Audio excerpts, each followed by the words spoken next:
আচ্ছা হাফসা, তোমার কি মনে আছে বেলাল ফজরের আজান দিত আর নবীজি বলতো, বেলাল তুমি এত আগে আজান দিয়েছো কেন? আমার তো কাপড় এখনো শুকাই পারে না, আমি জামাতে অংশগ্রহণ করব কেমন? আমার জামা এখনো ভিজে আছে। আল্লাহর ভালোবাসা কি দেখেন, যতক্ষণ পর্যন্ত নবীর জামা শুকাতো না ততক্ষণ পর্যন্ত ফজর ওয়াক্ত শেষ হতো না। পড়ে সবাই।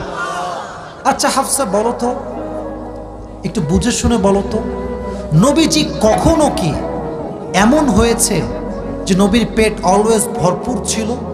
বলছে না না, এমন হয় না, বরং এমন হয়েছে নবী ক্ষুধার যন্ত্রণা একটা পাথর নয় 2টা পাথর বেঁধে পেটে জীবন যাপন করেছে। সুবহানাল্লাহ পড়বেন না আপনারা?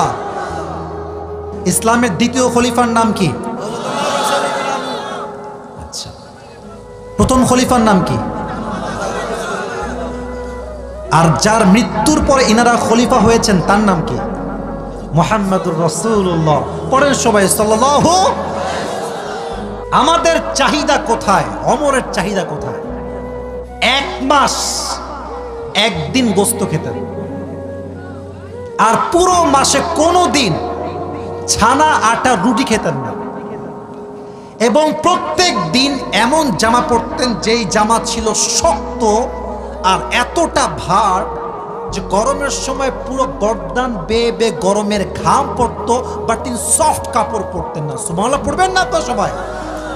এবার সাহাবা ইকরামরা সবাই মিলে পরামর্শ করলো, যেহেতু দেশ বিজয় হয়ে গিয়েছে, রাষ্ট্রের খাজানায় কয়েক হাজার কোটি টাকা ঢুকে গিয়েছে, অনেক টাকা সম্পদ, পুরো খাজানা ভরপুর, আমাদের মনে হয় যে ওমরে ফারুকের সিস্টেমটা চেঞ্জ হওয়া দরকার, সম্মান চেঞ্জ হওয়া দরকার। আরে এখন তো সুন্দর জামা পরবে, চারপাশে গোলাম থাকবে, সুন্দর বাড়ি হবে, সুন্দর জামা হবে, এখন তো অনেক টাকা রাষ্ট্রের কোষাগারে।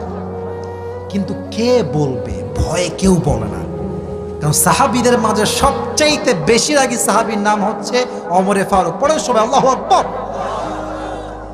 কাকে দিয়ে বলাবে? এই মুরব্বি মুরব্বি, একজন মুরব্বি আর কেউ না। যুবক কই যায়? একজন না 2জন যাচ্ছে, বসে পড়ো। একজনও যাবেন না, ওয়াদা করছি না আমরা সবাই ইনশাআল্লাহ। সবাই একটা কাশি দেন আর একবার তাকবীর দেন, একবার জোরে সরে লিল্লাহি তাকবীর। কে যাবে এই প্রস্তাব নিয়ে? কেউ সাহস পাচ্ছে না। তো আলী বলছে, শোনো, তোমাদের দিয়ে এটা হবে না, তোমরা আয়েশাকে ডাকো রাদিয়াল্লাহু তাআলা আনহা, এবং তোমরা ওমরে ফারুকের মেয়ে হাফসা রাদিয়াল্লাহু তাআলা আনহাকে ডাকো। 2জন আসছে, সবাই মিলে গিয়েছে ওমরের কাছে। আম্মা জান আয়েশা ডাক দিয়ে বলছে, আমিরুল মুসলিমিন ইয়া খলিফাতুল মুসলিমিন, ছোট্ট একটা আবদার আমরা নিয়ে আসছি। কি আবদার বলেন সবাই, কি আবদার? আয়েশা বলছে, ওমর, আবদারটা হচ্ছে নবীর জামানায় দেশ বিজয় হয় নাই এভাবে যেভাবে আমাদের জামানায় বিজয় হয়েছে। আমাদের রাষ্ট্রের কোষাগারে এখন অনেক টাকা, অনেক সম্পদ।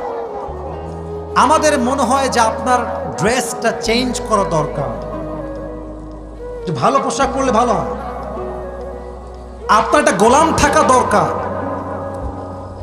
কথা কি বোঝা যায় যুবক ভাইয়েরা?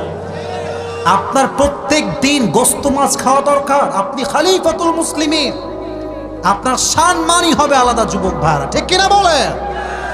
ওমরে ফারুক বলছে, আচ্ছা ঠিক আছে, ড্রেস চেঞ্জ করতে হবে তাই না? আচ্ছা, গোস্ত খাওয়া লাগবে তাই না? আপনাকে বলেছে কে? তার নাম বলেন। কে বলেছে? এটা সাহস কার? এবার আয়েশার চেহারাও নিচু হয়ে গেছে, হাফসাও নিচু হয়ে গেছে, কথাই বলে না। এবার আম্মা জান আয়েশা একটু সাহস করে বলছে, আপনি কি রাজি আছেন কিনা আগে তাই বলেন। বলছে, আমি রাজি কিনা একটু পরে বলবো, আগে কিছু এক্সাম্পল দেই। হাফসা দাঁড়াও, দাঁড়িয়েছে। আচ্ছা মা, তুমি তো নবীর সংসার করেছো, আচ্ছা বলো তো মুরব্বী আব্বাজান, যুবক ভাইয়ারা, এই কথাগুলো, হাদিসগুলো দিল থেকে শোনেন, দিল থেকে, দিল থেকে। আপনারা সবাই মধ্যবিত্ত পরিবারের সন্তান, আর আমরা সবাই তো মধ্যবিত্ত পরিবারের সন্তান।